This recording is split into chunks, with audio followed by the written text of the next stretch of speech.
presented by Cadillac.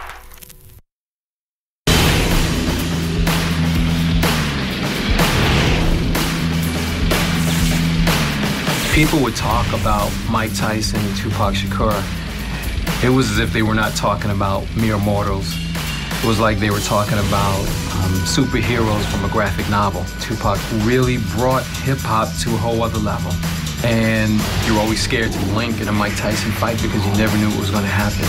Mike and Pac had this friendship that a lot of people didn't know about, a friendship that I didn't even know about. They had a special bond. One night in Vegas is a collision of hip-hop and boxing. And in many ways, this documentary is a graphic novel.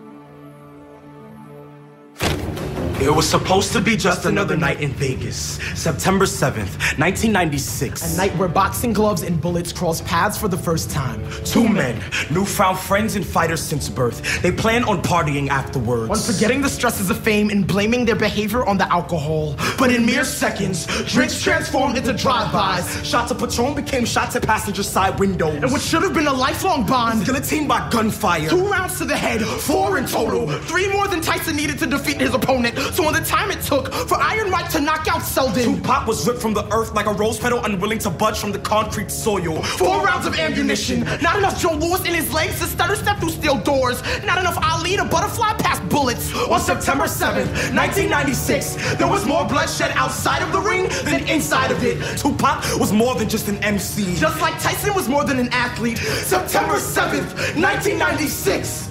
It was supposed to be just another night in Vegas.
In one sense, Mike Tyson is Tupac in boxer shorts, and Tupac is Mike Tyson with a microphone. I mean, they are the utter mirror images of one another.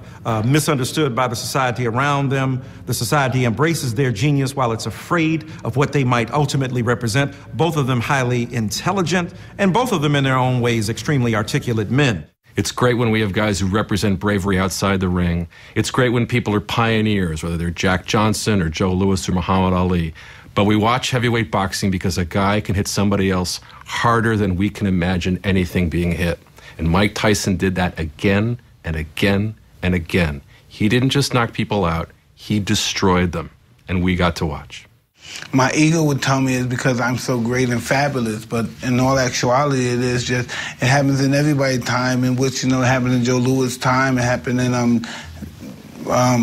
Jack Dempsey time. Everybody grasped on a particular fighter.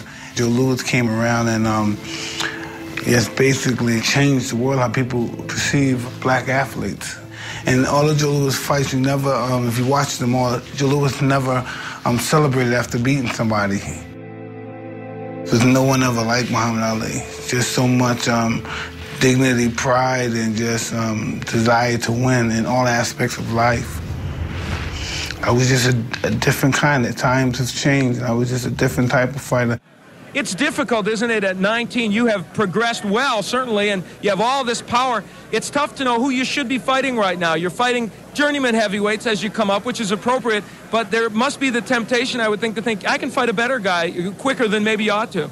Well, I'm good enough to fight some top fighters right now, but until my manager, Jimmy Jake, and Bill Caton and Customato decide I should fight one of them, then I'd be happy to go along and fight anybody.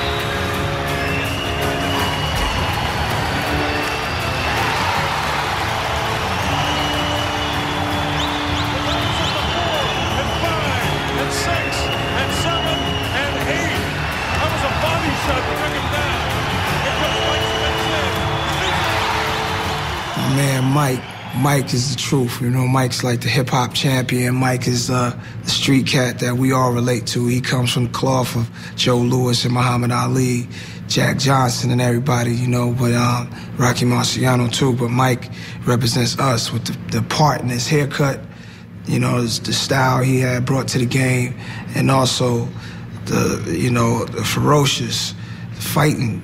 You know, it was like nothing we've ever seen. Makes you always wonder who would win, him or Muhammad Ali. Mike Tyson represented that underclass, that class that the not only white elite, but the black elite didn't want to identify with. You know, they in many ways wanted to keep their distance from the street blacks, as they would call it, which later became the hip-hop artists.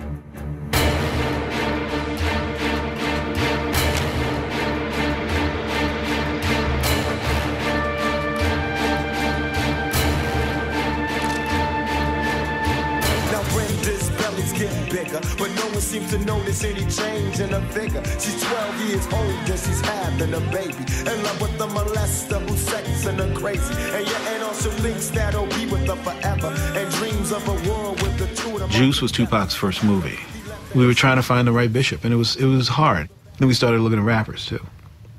So one day, Tretch came in to read. And Tretch comes in, he's got his friend with him. And we, you know, and asked his friend, okay, just kind of like sit in the back, you know, and whatnot. And Tretch read, and, you know, I think he was reading for the role of Q. Did a pretty good job. We said, okay, thanks a lot. And going out, we looked at his friend and said, what about you? He said, me? He said, yeah. I said, well, you want to read? I said, yeah, sure, why not? What's your name? Tupac. After the audition, I said, oh, very nice. Okay, very good. Thank you very much. Do we have a way of getting in contact with you? He said, yeah. I said, okay, thanks. He walks out the door. Please close the door. Close the door. We said, phew. The reason Tupac got the job was because he was the only person who came in and realized the depth of the pain that's in that character. And I don't know, I hate to say that he was living out Bishop, but it's almost like he was.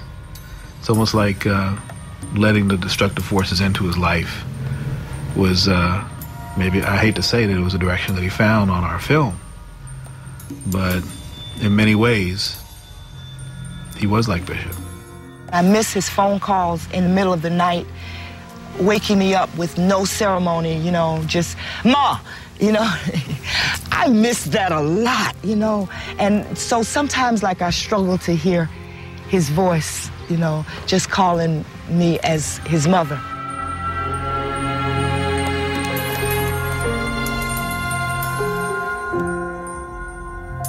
It was on Sunset Boulevard. I first met him, and it was at the Palladium. And I was outside the front talking to the security, and I saw this little guy come up, and I said, he wasn't dressed appropriately to go inside. Everybody was, and I said, yeah, let's let the guy in. Don't trip on it. You know what I mean? So here's the guy. So I can remember when I was a little guy, and they wouldn't let me in the party because I was too young or something.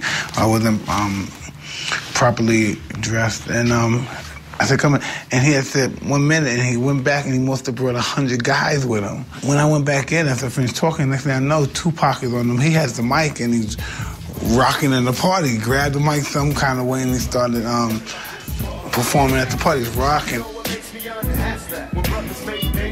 You know it makes me unhappy. What's that? When brothers make babies and leave a young mother to be a pappy. And since we all came from a woman, got a name from a woman, and our game from a woman, I wonder why we take from our women, why we rape our women. Do we hate our women? I think it's time to kill for our women. Time to heal our women, be real to our women.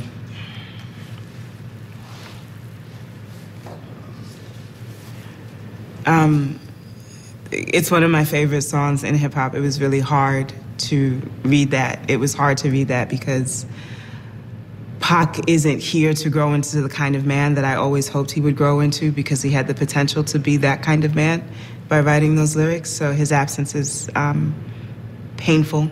Those were lyrics that were meant to heal.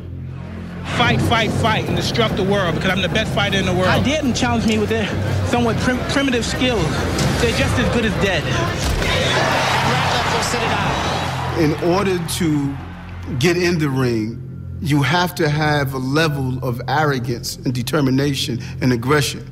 And there's no difference than Bill Gates or Daryl Gates or anyone that decides they want to move ahead and step outside the pack. Tupac was willing to cut the music and put his lyrics out there because he believed who he was. Mike Tyson was willing to get in the ring because he believed who he was. So it's not that they were too aggressive. It's in fact that many people that stay in the pack are not aggressive enough. I got accused of doing something that I didn't do to my wife, okay? Who she got hooked on drugs. And somebody did something really bad, okay? And then I found out the man's name who done this, right? And we were over in Europe. And I heard the guy was in town, and there was only one nightclub in town. So when I saw Mike come in, I said to him, I told him a little bit of the story. And as the night goes on, we had a couple magnums of champagne. I know by that time, we both had our shirts off, sitting there drinking. And the guy at the door come over to me and he goes, he's here. He's in the club. And I said, Mike, all I want you to do is hold everybody back. Just let me bring him in the men's room. And then Mike goes, no, Mickey, that's what I do best. I'm going, oh, man. Make a long story short, this punk piece of booted out of it. Somebody must have warned him. Because I'm going this way, Mike's going this way, and who the is going to take the two of us off this dude in Monaco? Nobody. So, I mean, that's part of the thing where we got caught up in the moment, and, you know, man, we're lucky that dude wasn't there, because we would both still be sitting in jail over there right now. We were doing a film. There was a film called Poetic Justice. And I had a trailer. And I walked out the first morning, and there was a person cursing, using words. I mean, I've heard them, but not in such combination. And he didn't stop when he saw me.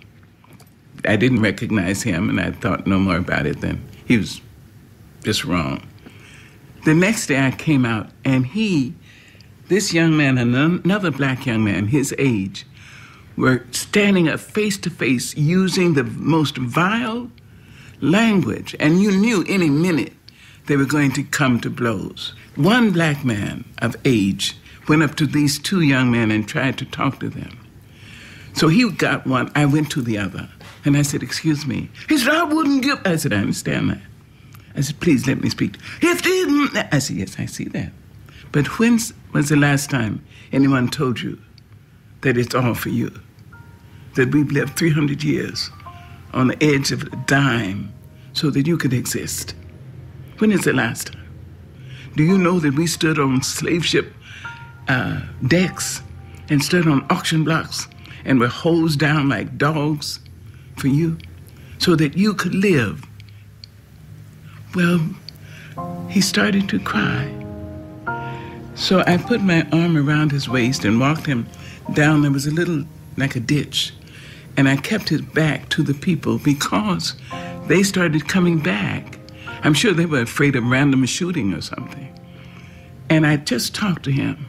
And I had no handkerchief or Kleenex, so I just cleaned his face with my hands and talked to him. And when he was composed and I was composed, we went back up to the level, and I continued to my trailer. I sat there when Janet Jackson came running in. She said, Dr. Angelo, I don't believe you just talked to Tupac Shakur. I didn't know Six Pack. I never heard of anybody named Tupac. That's not my music. It's not my generation. What really touched me about him, that he was just he was only like 125 pounds. He wasn't a big guy, but he was just fearless. You know what I mean? And that's an uncomfortable feeling to be around someone. When someone is just absolutely fearless and not conscious of any repercussion like that, that's just, I've never met nobody like that before.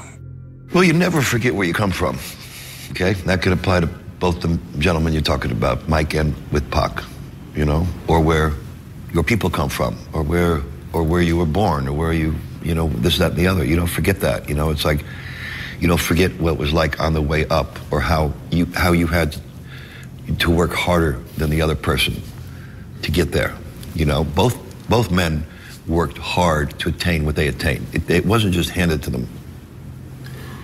And then, of course, there's repercussions for disrespect along the way, because it's all about pride and respect and honor, which can also backfire and bring you down. Because those things at certain moments in one's life that are a strength, if you don't take that armor off once in a while, it becomes a weakness. See Mike the way he went back in his heels, doesn't have the good balance, his legs together, his Buster landing these, oh, nice uppercut by Buster Douglas. Look at this, he's knocked Mike Tyson down for the first time in his career. Mike Tyson hits the canvas, he's in big trouble. He may not be able to recover. It's up to 7 and 8, he's not gonna make it. There has been a rape incident report made, and it's my understanding that Mr. Mike Tyson has been alleged to have committed the crime. What do you want people to know here? You know, basically, I'm innocent. Didn't do nothing to her. Everybody watching knows what happened. I know what happened, and we're going to prove that I'm innocent. No means no. No means no. Hey, Mike Tyson! I was racist. 10 white people and 1 black. That's that rape. In terms of the reaction of men and women to that trial, you know, it was very interesting. There were a lot of women who were very, very sympathetic to Tyson and thought he was being victimized by a gold digger. I think also the vast majority of men, certainly black men, sided with Tyson and saw him as a victim as well in this, kind of being railroaded by society because he was a prominent black figure. I'll tell you that someone came up to me and accused me of participating in a black man's lynching because of the things that I wrote in Sports Illustrated about that trial, about Desiree Washington, and about Mike Tyson. How do you box with an angel made of iron?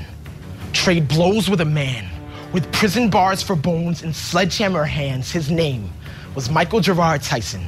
And on Vegas nights, wrapped in robes of sweat and blood, his iron fists would take flight. See, Tyson fought like a blacksmith, like the arena was a cage, where every rope was a reminder that his ancestors were slaves. Those same black fists that broke laws as often as they broke records had once been hands restricted by chains, aimed toward a silver sky, pregnant with rain, a promise that a tree would one day grow in Brooklyn. A little boy with enough iron in his blood to carry the entire world on his back, because black folks have always been made of metal, whether tap shoes or shackles, take your pick. The ding of a bell, like the crack of a whip. He was an angel made of iron, a desperate man with sledgehammer hands and a beating heart on fire, fighting for his life, trapped inside a ring shaped like an auction block.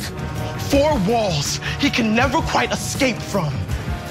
Why do you think they call it boxing?